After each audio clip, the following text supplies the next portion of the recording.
शांताकारं भुजगशयनं पद्मनाभं सुरेशं विश्वाधारं गगनसदृशं मेघवर्णं शुभांगं लक्ष्मीकान्तं कमलनयनं योगिविरधानगम्यं वंदे विष्णुं भवभयहरं सर्वलोकैकनाथं। जय श्री हरि विष्णु, जय श्री राधे कृष्ण। आप सभी का आपके अपने YouTube channel B K Mishra present में बहुत बहुत स्वागत है। आइए आज आप सब सुनेंगे आश्विन मास शुक्ल पक्ष की पापांकुशा एकादशी व्रत की कथा। आप सभी भक्तों को पापांकुशा एकादशी व्रत की ढेर सारी शुभकामनाएं। आप सभी के जीवन में लक्ष्मी नारायण की कृपा से आप सभी को सभी प्रकार के सुख और समृद्धि की प्राप्ति हो। लक्ष्मी नारायण आप सभी भक्तों के इच्छाओं को पूर्ण करे। आश्विन मास शुक्ल पक्ष की एकादशी को पापांकुशा एकादशी का व्रत धारण किया जाता है। जो भी भक्त सच्ची श्रद्धा के साथ नियम और निष्ठा के साथ पापांकुशा एकादशी का व्रत धारण करते हैं, इस दिन भगवान विष्णु, माता लक्ष्मी, भगवान विष्णु के पद्मनाभ स्वरूप की पूजा करते हैं, कथा श्रवण करते हैं, भगवान की आरती करते हैं, व्रत में नियमों का पालन करते हैं, तो इस व्रत के प्रभाव से व्यक्ति के सभी प्रकार के पापों का नाश होता है। पाप रूपी हाथी को व्रत के पुण्य रूपी अंकुश से वेधने के कारण ही इसका नाम पापांकुशा एकादशी हुआ है। इस व्रत के प्रभाव से व्यक्ति को जो कि पुत्र, पत्नी, धन, वैभव, लक्ष्मी आदि प्राप्त कर अंत में मोक्ष की प्राप्ति होती है, तथा इस व्रत के प्रभाव से जो कि पितरों का भी उद्धार होता है। इस व्रत को धारण करने वाले के पितृपक्ष के 10 कुल, मातृ पक्ष के 10 कुल तथा भार्या पक्ष के 10 कुलों का उद्धार हो जाता है, तथा यह सभी प्रकार के पुण्य फल प्रदान करने वाली, सुख समृद्धि को प्रदान करने वाली है और अंत समय में भगवान के धाम को प्रदान करने वाली है। तो आइए सुनते हैं पापांकुशा एकादशी व्रत की कथा। अगर आप एकादशी व्रत के उपलक्ष्य में ब्राह्मण दक्षिणा, अन्नदान, वस्त्रदान आदि के लिए देना चाहते हो तो आप अपने श्रद्धा और सामर्थ्य के अनुसार हमें डिस्क्रिप्शन में जाकर के वहां से गूगल पे, फोन पे या अकाउंट नंबर के माध्यम से आप अपने श्रद्धा और सामर्थ्य के अनुसार हमें ब्राह्मण दक्षिणा प्रदान कर सकते हैं। तो आइए सुनते हैं पापांकुशा एकादशी व्रत की कथा। तो बोलिए प्रेम से भगवान विष्णु की जय, माता लक्ष्मी की जय, एकादशी माता की जय, भगवान पद्मनाभ की जय, सर्वदेवी देवता की जय। बहुत समय पहले की बात है। एक बार युधिष्ठिर ने भगवान श्री कृष्ण से कहा कि हे जनार्दन, अब आप कृपा कर आश्विन शुक्ल एकादशी का नाम और महात्म्य मुझे सुनाइए। तब भगवान श्री कृष्ण बोले कि हे राजन, आश्विन शुक्ल पक्ष की एकादशी जो कि समस्त पापों को हरण करने वाली है और इसका नाम पापांकुशा है, इस एकादशी के दिन सब अभिष्टों को देने वाले भगवान पद्मनाभ की पूजा होती है, जो फल अत्यंत उग्र तपस्या करने पर प्राप्त होता है, वह इस एकादशी के शतांश से भी कम होता है। जो मनुष्य शार गंगाधर भगवान विष्णु की शरण में जाते हैं, वह निस्संदेह ही यम यातनाओं से छूट जाते हैं। जो संयोगवश एकादशी को भूखे रह जाते हैं, वे भी यम यातना से मुक्त हो जाते हैं। अगर कोई वैष्णव भगवान सदाशिव की निंदा करता है तो वे दोनों ही महान पातकी और नरक के अधिकारी होते हैं। सहस्त्रों अश्वमेध एवं राजसु यज्ञों के करने का महान फल इस एकादशी व्रत के 16वें भाग के पुण्य फल के समान भी नहीं है। इस लोक में एकादशी के समान पुण्यों का दाता अन्य कोई व्रत नहीं है। पापियों को उसी समय तक पाप समूह कष्ट देते हैं जब तक वह एकादशी व्रत करने का संकल्प नहीं करता। यह एकादशी व्रत स्वर्ग एवं मोक्ष दोनों को ही देने वाली है। इसके द्वारा आरोग्यता, सुंदर स्त्री, धन एवं धान्य की प्राप्ति होती है। इस व्रत को करने वाले मनुष्यों के पितृपक्ष के 10 कुल, मातृपक्ष के 10 कुल तथा भार्या पक्ष के 10 कुलों के पितर चतुर्भुज रूप होकर पीतांबर और वनमाला धारण कर गरुड़ पर चढ़कर विष्णु लोक को जाते हैं। आश्विन शुक्ल पक्ष की पापांकुशा एकादशी का व्रत करके मनुष्य सहज ही समस्त पाप समूहों को नष्ट करते हैं।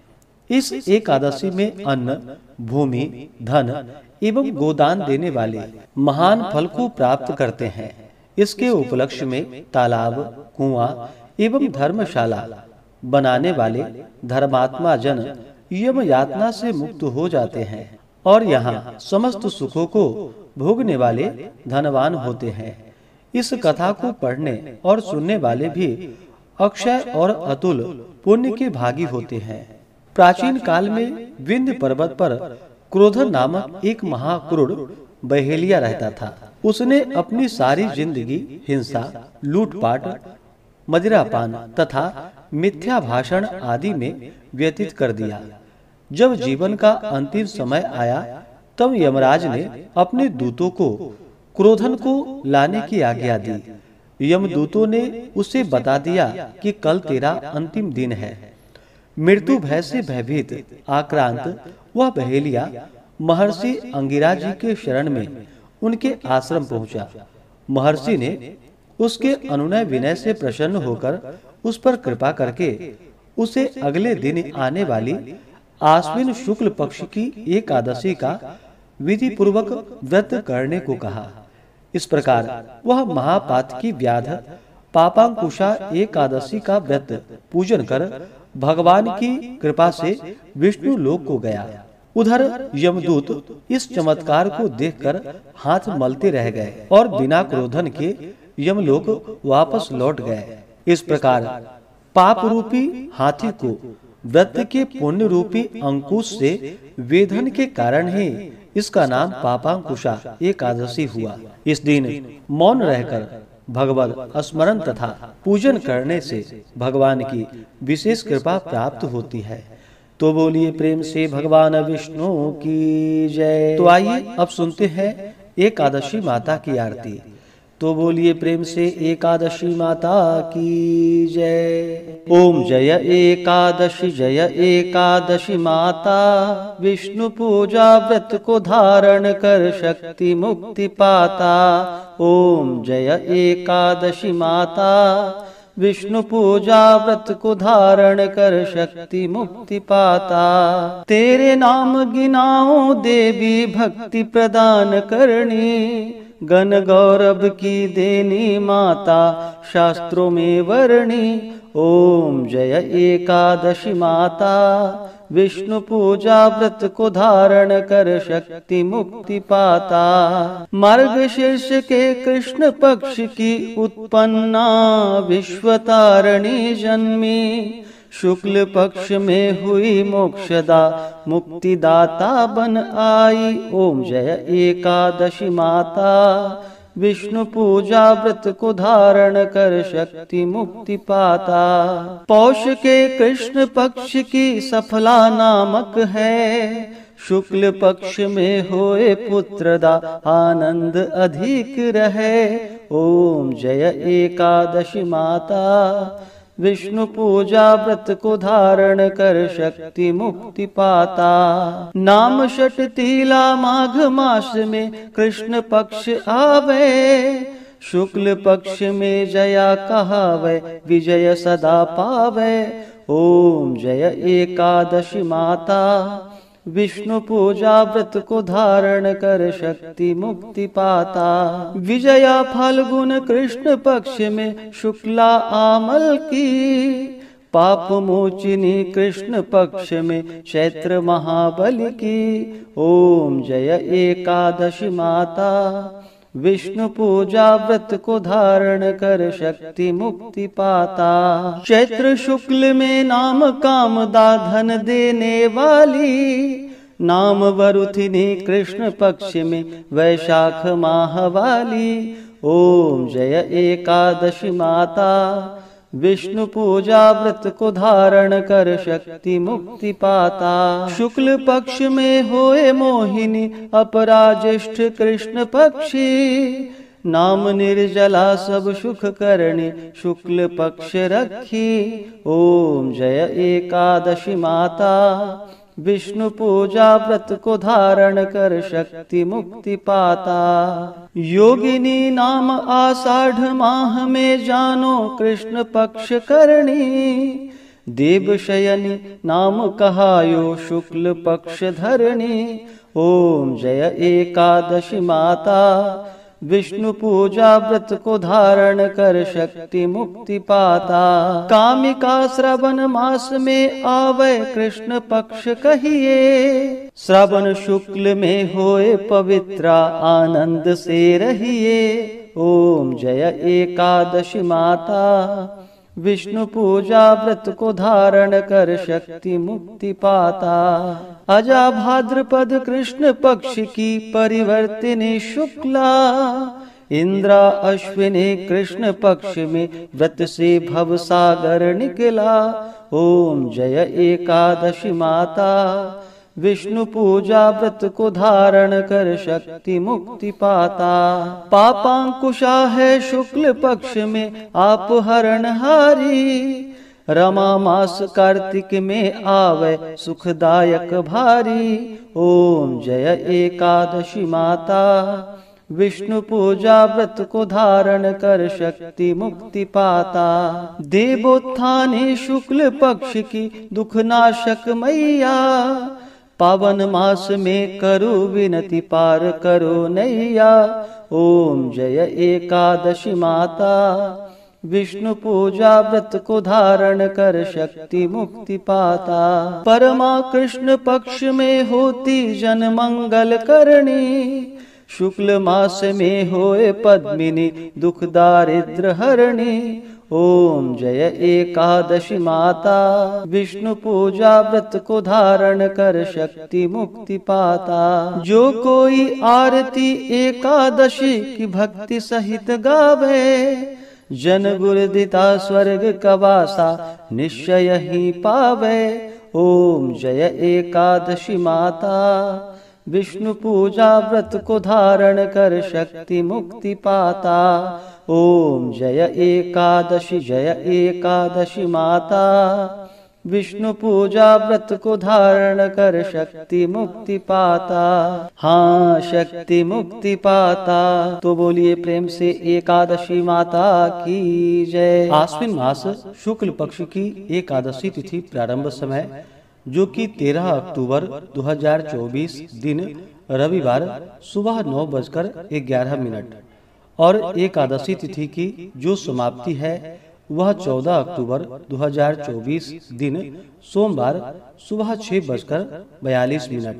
यह समय जो कि सनातन पंचांग के अनुसार है और वाराणसी ऋषिकेश पंचांग के अनुसार एकादशी तिथि प्रारंभ समय 13 अक्टूबर को सुबह 4:19 पे एकादशी तिथि प्रारंभ है और इसकी समाप्ति 13 अक्टूबर की रात्रि 2:30 पे है। इस बार सनातन पंचांग और ऑनलाइन पंचांग के अनुसार और वाराणसी ऋषिकेश पंचांग के अनुसार भी स्मार्तों के लिए जो कि 13 अक्टूबर को रविवार के दिन सभी भक्तजन व्रत को धारण करेंगे और वैष्णवों के लिए 14 अक्टूबर को व्रत धारण किया जाएगा। तो जो भी गृहस्थ जन है वो सभी 13 अक्टूबर को व्रत धारण करेंगे और वैष्णव लोग सभी 14 अक्टूबर को व्रत को धारण करेंगे।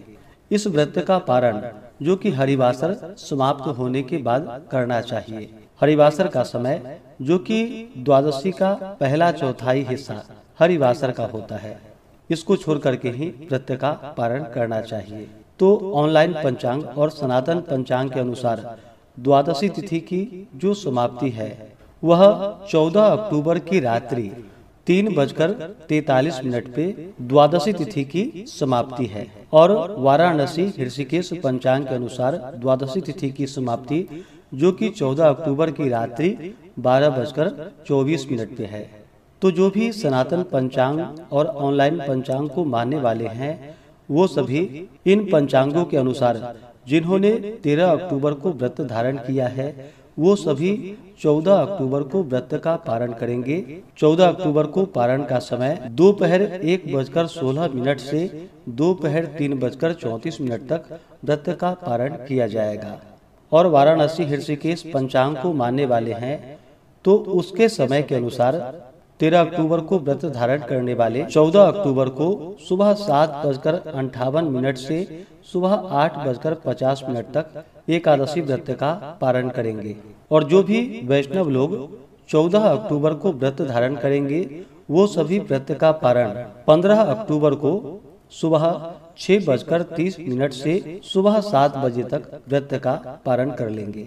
पापांकुशा एकादशी व्रत का पारण जो कि गुड़ेन पारणम यानी कि इस व्रत का पारण गुड़ से किया जाएगा। यह संभव ना हो पाए तो आप जल फल या तुलसी दल से व्रत का पारण करें। 14 अक्टूबर को जो कि पद्मनाभ द्वादशी भी है। 13 और 14 अक्टूबर को ब्रह्म मुहूर्त का जो समय होगा वह समय सुबह 4:41 से सुबह 5:31 तक होगा। तो आशा करता हूँ कि यह जानकारी आपको अच्छा लगा हो। ऐसे ही ज्ञानवर्धक जानकारियाँ प्राप्त करते रहने के लिए, व्रत पूजा के बारे में जानने के लिए, कथा को सुनने के लिए चैनल पे अगर आप पहली बार आए हैं तो चैनल को लाल बटन दबा करके सब्सक्राइब करें। साथ में बेल आइकन घंटी को दबाएं ताकि आने वाली वीडियो का नोटिफिकेशन आपको समय से मिलता रहे। वीडियो को लाइक करें, शेयर करें। सुखी रहें और स्वस्थ रहें। जय श्री राधे कृष्ण। धन्यवाद।